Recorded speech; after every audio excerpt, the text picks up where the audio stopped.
Socialism. Well, what can I say? It sucks. The National Socialist Party that took control of Germany, well, they kind of blew monkey balls. The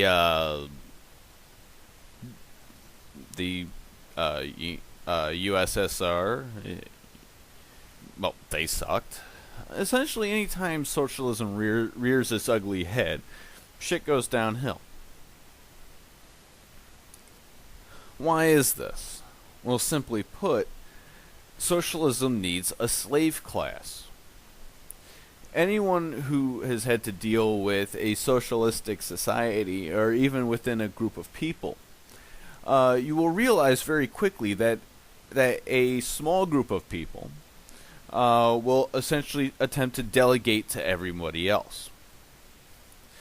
In the pagan community, this central group of people is entirely made up of women. Generally, the older women who have sway over the comings and goings of the group or campground. And they will use this to their advantage, as will any woman. It's kind of to be expected. It's essentially all female worship. But they're trying to organize this thing in the way that they see fit. And when I pointed out that it was a form of socialism and communism, yeah, I know, not exactly the same things, but seriously, the difference is in minuscule details. One, there is no religion whatsoever, and the other one, there is the religion of the state. Once again, the no religion tends to be secular, and that ends up becoming a religion within itself. But I digress. So why is it that socialism seems to agree so much to women, or is so agreeable to women? Well, simply put, socialism is the invention of women, well, at least as to what I've seen. Now, women essentially, in a way, need a slave class. They need a slave class to go and build things for them that they cannot build themselves. They need a slave class to go and perform work that they themselves are not capable of doing. You could say, well, that's the basics of a society or a culture, and in that I'd have to go and disagree. A society is a grouping of people or individuals or families. As to the actual structure within said society, that is to be determined by the people there.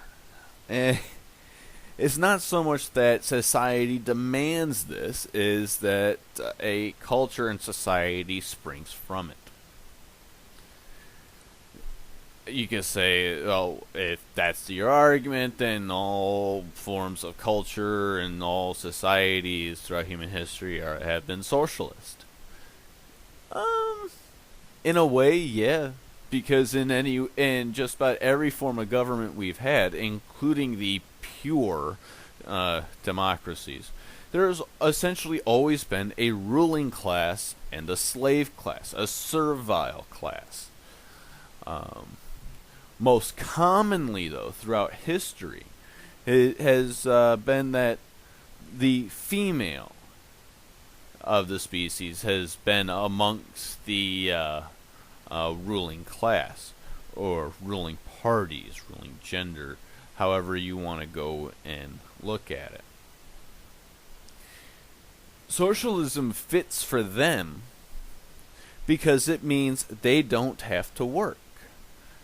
They don't have to work to or really do anything to attain the same living standards as somebody who is. We see this essentially every day with women. So as a result, women are almost always going to be drawn towards socialist concepts and communist doctrines. They're going to be drawn to it because it will give them an advantage over men as a result of the prevailing cultural norms.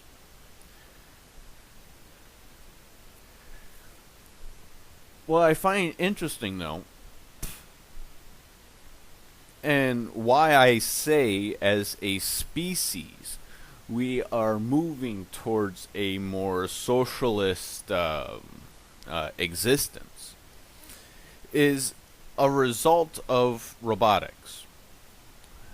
Eventually, all menial labor work is going to be done by robotics. Many jobs are going to be done through robotics and mechanical means.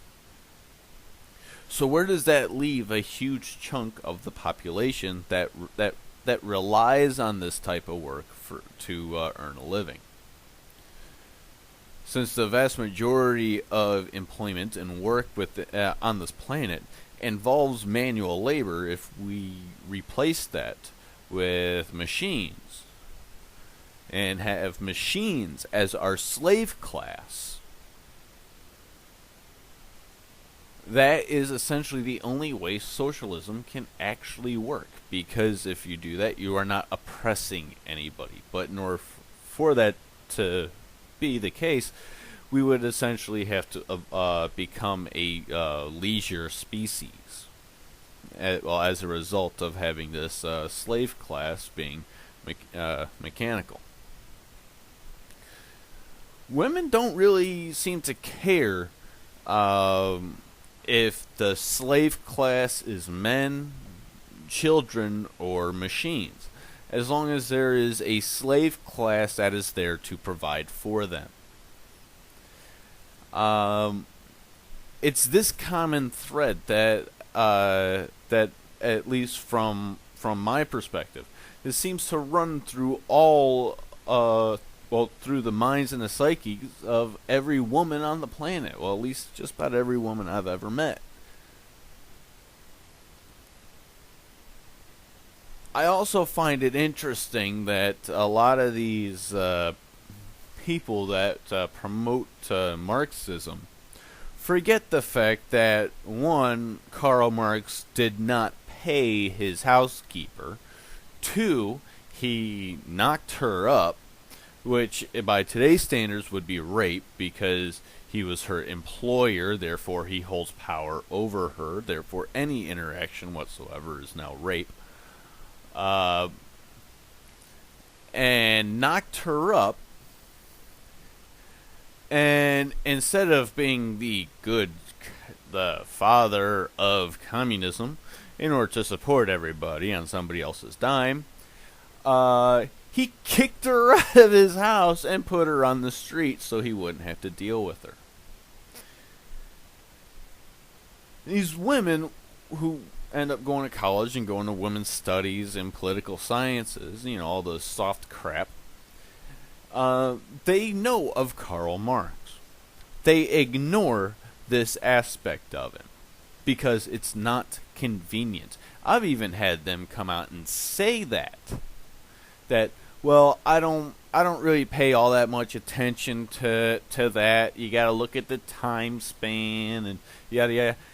So I just point out, so you're going to choose to ignore it because it's not convenient for your argument. And then they get all pissy because I point that out. See, within a socialist society, you're not exactly allowed to question your rulers. You are not allowed to question the intentions or ideals, concepts, or actions of the ruling class. And actively, as I pointed this out, I was essentially treated as though I was uh, a a servile member of society, and that I should shut up and let them have their way because they are women. Like, actually stated, can't you just let me win? Ugh, men. They just can't let a woman win. To which my response was, sorry, if your argument is full of shit, you have no argument. Why allow a non-argument to win a debate? Which got some more attitude from her.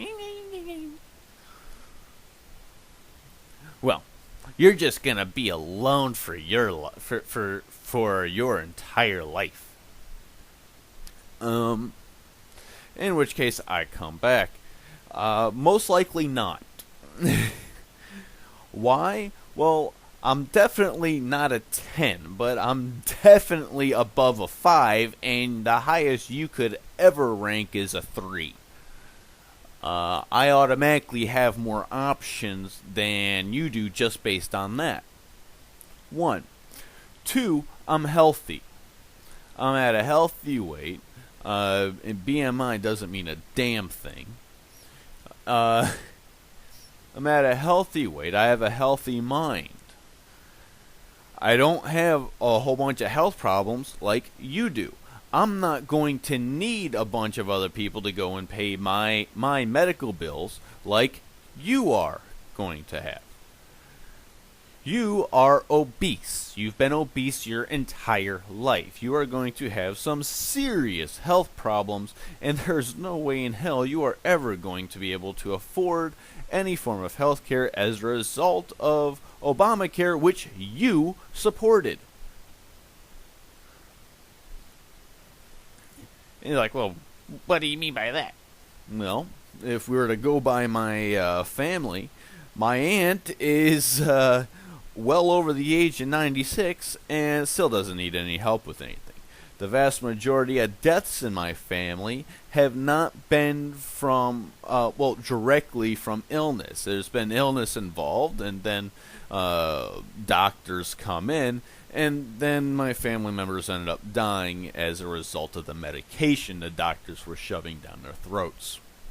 Or in one case, being my mom, dying as a result of an elective portion of a heart surgery that wasn't necessary. And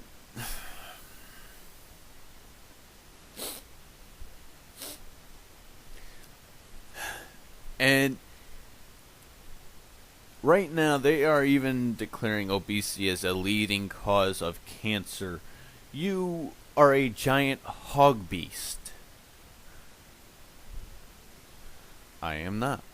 I have a projected lifespan currently of about 82 to 84 years. Currently. It's a little higher than the average, simply because I don't have a lot of the health issues that many other people have. The average age for a man, I think, is now, 75? Not a whole lot higher, but 8 years, that ain't bad. But I digress. She, on the other hand, as a result of her family line, the oldest living female in her family in the last 100 years on her mom's side, so it follows the X chromosome, the oldest living female of that bloodline in the last 100 years has been 49. Essentially all of them obese, health problems up the ass, the heart, we got cancer all over the place. It's just not good news. So, odds of me remaining lonely for the rest of my life are fairly slim. I know this as a result of advances in medical technologies. I'll be able to go out and pick up a chick and screw her and drop her off at a bus stop, while you are not even able to go to Danny's or Chippendales and pay a stripper enough money to come within 10 feet of you. But wow, started on socialism and it went on to fat jokes. Yeah, I should probably really start scripting some of these things. Well, have a good one.